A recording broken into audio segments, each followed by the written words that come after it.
Oi pessoal, sejam muito bem-vindos a mais um vídeo do canal. Meu nome é professor Luiz Lamas, eu sou professor do curso de Engenharia de Petróleo na UDESC, no estado de Santa Catarina, na cidade de Balneário Camboriú.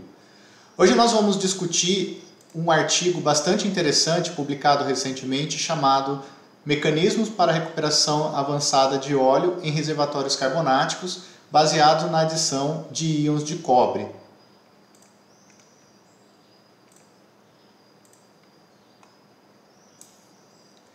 Apesar do mundo estar migrando para fontes alternativas mais limpas de energia, a dependência de nossa sociedade ao petróleo ainda será muito extensa.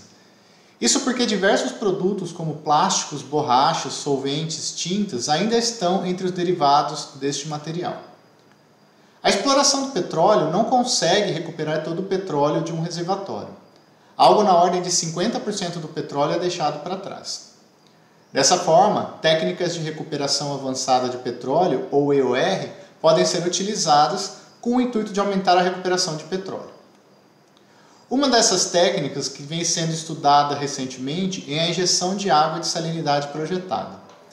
Nesse tipo de técnica, a composição iônica da água de injeção é controlada de modo a minimizar a adesão do óleo na superfície da rocha, aumentando o fator de recuperação. Neste artigo, é proposto o uso de íons de cobre como técnica química de EOR. Experimentos de laboratório são realizados e obtém-se ganhos de produção da ordem de 7,2 pontos percentuais, o que é um resultado muito bom para esse tipo de técnica. Os principais testes realizados no laboratório são ensaios de deslocamento ou core flooding, onde amostras de rocha do pré-sal brasileiro foram submetidas ao fluxo da solução contendo cobre.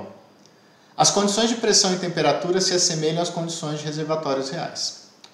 Foram também realizados testes de ressonância magnética nuclear. Essa técnica determina o tempo de relaxação dos átomos de hidrogênio e permite estimar a presença dos íons de cobre. A espectroscopia SFG permite que se obtenha um espectro a partir do escaneamento de frequências no infravermelho. Simulações computacionais do tipo DFT, Density Functional Theory, foram realizados para elucidar o problema em escala atômica. Com relação aos resultados obtidos, essa figura mostra o fator de recuperação do óleo no eixo Y versus o volume poroso injetado no eixo X.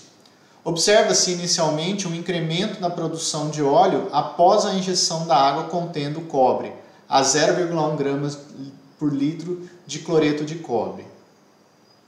Observa-se também pelo efluente do cobre, esses pontinhos na parte de baixo da figura, que 80% do cobre injetado permanece na amostra. Isso se deve principalmente aos fatos de que os íons de cobre criam complexos tanto na superfície da rocha, quanto do óleo e quanto da salmoura, consumindo assim grande parte dos íons. Para entender a interação entre o cobre, a calcita e o óleo, foi realizado inicialmente um experimento em escala macroscópica. Foram colocados em frascos amostras de calcita com ácido octanóico, que é um bom representante para óleos, com amostras de calcita pura e amostras de calcita embebidas aí com óleo do pré-sal. Essas amostras foram cobertas com água contendo íons de cobre. A figura apresenta essas amostras logo no início do experimento, na parte de cima, e após 3 horas do experimento, na parte de baixo. Observa-se uma coloração azul na amostra da esquerda, que contém o ácido octanóico, e uma coloração esverdeada nas outras duas amostras, onde a superfície da calcita fica exposta. A figura mostra as amostras retiradas do frasco e secas.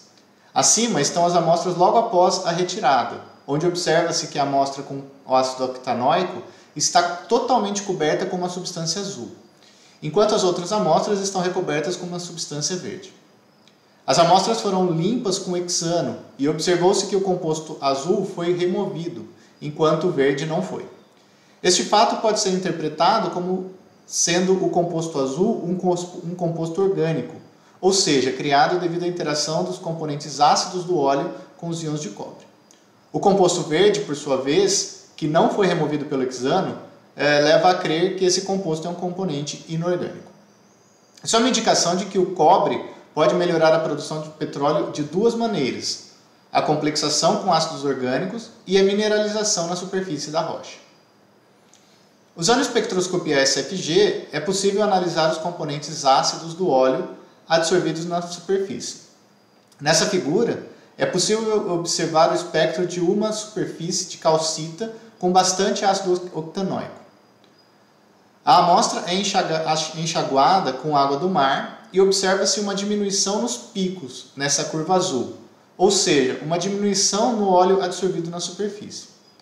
A água do mar, no entanto, não é capaz de remover todo o ácido. Na sequência, a amostra é enxaguada com água do mar com cobre e observa-se uma remoção total das moléculas de ácido octanoico na superfície de calcita. Nas análises de microscopia eletrônica de varredura, mostradas nessa figura, é possível observar a criação dos minerais de cobre, que são esses pontos verdes na figura B, além da difratometria, que são essas curvas na figura C. Com esses ensaios, foi possível observar a presença de atacamita, que é um mineral que contém cobre.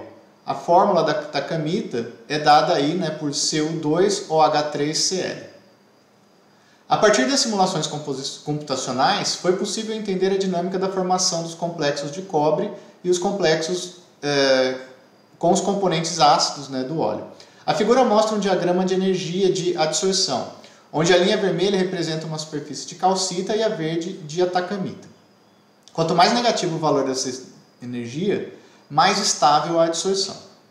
Quando uma molécula de ácido sai do óleo e vai para a água, ela fica numa condição menos estável. No entanto, ao se complexar com o cobre, ela passa por uma condição mais estável, diminuindo a probabilidade dessa molécula voltar para o óleo. Para concluir, observou-se que a adição de cobre na água é uma técnica promissora para a recuperação avançada de petróleo.